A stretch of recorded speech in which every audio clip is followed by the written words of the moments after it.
अस्सलाम वालेकुम प्यारी यूट्यूब फैमिली, कैसे हैं आप सब। उम्मीद के साथ कि आप सब ठीक होंगे। आज हम बात करेंगे कि ऑपरेशन से पहले हमें क्या क्या करना चाहिए। कि ऑपरेशन की तैयारी के लिए आपने जो काम आपने करने हैं, हॉस्पिटल के इदारे ने नहीं, वो तो जो उनकी रिक्वायरमेंट होती है वो पूरी करेंगी, और आपने क्या करना है। और ऑपरेशन से पहले आपने सबसे पहले बहुत अच्छी तरह से अपनी हाइजीन को इम्प्रूव करना है कि आपने साफ़ सुथरे होकर ऑपरेशन के लिए जाना है। जो जिन लोगों का इमरजेंसी में ऑपरेशन होता है वो तो देखें, एक मजबूरी है कि आप प्रॉपर बात नहीं ले पाते और प्रॉपर तरीके से आप अपने आप को साफ़ सुथरा नहीं कर पाते। लेकिन अगर आपका ऑपरेशन प्लान्ड है तो फिर आपने अपना बहुत अच्छे तरीके से अपनी हाइजीन को आपने मेंटेन करना है। आपने अपना शैम्पू करना है, टूथब्रश करना है, नहाना है, और नीट एंड क्लीन कपड़े पहन के आपने ऑपरेशन के लिए जाना है। ताकि जितने भी क्योंकि आपको पता है कि वैसे भी हमारे इन्वायरमेंट में भी बहुत जर्म्स होते हैं, बहुत बैक्टीरियाज होते हैं, बड़ा इन्फेक्शन है, पोल्यूशन बहुत ज़्यादा है। तो इसी तरह से हमारी बॉडी के ऊपर भी, हमारी स्किन के ऊपर भी बहुत ज़्यादा इन्फेक्शन होता है, बहुत ज़्यादा जरासीम होते हैं। तो आप अगर अच्छा सा बात ले लेंगे और अच्छे तरीके से, प्रॉपर तरीके से आप अपने आप को साफ़ सुथरा कर लेंगे तो किसी हद तक आपका जो है वो आप जरासीम से पाक किसी हद तक हो सकते हैं। तो आप ये तैयारी आपने ज़रूर करनी है। और उसके बाद फिर आप ऑपरेशन के बाद आपने अपना ख्याल कैसे रखना है। अब मैं बात कर रही हूँ इस वक्त जो सिजेरियन सेक्शन होते हैं, यानी कि जो ऑपरेशन से बच्चे पैदा होते हैं। और आपने फिर क्या ख्याल रखना है। वैसे तो ये सारा ख्याल रखना हस्पताल ही की ज़िम्मेदारी होती है, क्योंकि जो लोग वहाँ पे हेल्थ केयर वाले होते हैं या डॉक्टर, नर्सेज और बाकी लोग आया हैं, बाकी लोग इसके अलावा टेक्नीशियंस होते हैं, तो वो सब आपका ख्याल रखते हैं। टेक्नीशियंस ने तो मशीनरी का ख्याल रखना होता है, लेकिन बाकी लोगों ने आपका ख्याल रखना होता है।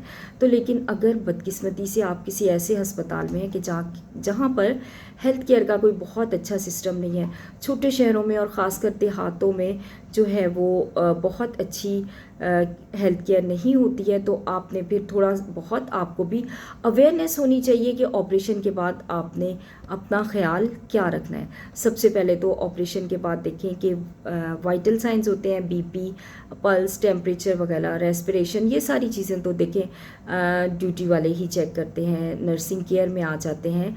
और इसके बाद जो आप ख्याल रख सकते हैं, जो ऑपरेशन से बच्चे पैदा होते हैं, उनमें आपने ये ख्याल रखना होता है कि आप ब्लीडिंग चेक करते रहें कि ब्लीडिंग कहीं ज़्यादा तो नहीं हो रही है। क्योंकि अगर ब्लीडिंग ज़्यादा हो जाए तो वो भी देखें एक बहुत बड़ी कॉम्प्लिकेशन हो जाती है, और इससे पेशेंट को बहुत ज़्यादा मसाइल सामने आ जाते हैं पेशेंट के लिए, और बहुत ब्लड भी लगाना पड़ जाता है। बाज़ दफ़ा पेशेंट की हालत तफ्तीशनाक हो जाती है, ख़तरनाक सूरत हाल पैदा हो सकती है। तो अगर आप ख़ुद भी चेक करते रहेंगे तो उससे ये है कि प्रॉब्लम्स से आप बच सकते हैं। क्योंकि अगर कहीं अच्छी नर्सिंग केयर नहीं है और प्रॉपर वो टाइम आपको नहीं दे पा रहे हैं, आपको प्रॉपर चेक नहीं कर पा रहे हैं, तो अगर आपको अवेयरनेस होगी तो आप ये सब कुछ कर सकेंगे। तो आप ख़ुद भी देखा करें, आप खुद सीखा करें। थोड़ा बहुत जो है वो हर इंसान को पता होना चाहिए, और अक्सर लोगों को तो पता है। ज़रूरी नहीं है कि हर कोई आगा खान और बहुत बड़े बड़े हॉस्पिटल्स में चला जाए। छोटे शहरों में हेल्थ केयर के सिस्टम जो है वो कोई बहुत अच्छे नहीं हैं, और आप सब इस चीज़ से वाकिफ़ हैं, आप सबको पता है, क्योंकि आप सबको इन चीज़ों का सामना करना पड़ता है। और बदकिस्मती से अगर किसी को नहीं पता होता है तो फिर वो बेचारे अनअवेयर होते हैं, तो उन्हें नहीं पता चल सकता, और पेशेंट जो है बाज़ दफ़ा सीरियस भी हो जाता है। तो ऑपरेशन के बाद आपने ख़ुद भी अपने मरीज़ का ख्याल रखना होता है। और सफाई सुथराई का तो, जिसे हाइजीन कहा जाता है, इस चीज़ का तो आप बहुत ख्याल रखें। और इसके अलावा आप जो आपको बताया जाता है उसी तरीके से आप फॉलो करें, तो भी आप जो हैं वो काफ़ी प्रॉब्लम से बच सकते हैं। और वैसे जो है नर्सिंग केयर को अस्पताल का दिल कहा जाता है कि नर्सिंग केयर जो होती है वो अच्छी होगी तो आप ये देखें कि दिल जो होता है वो पूरी बॉडी को सर्कुलेट कर रहा होता है।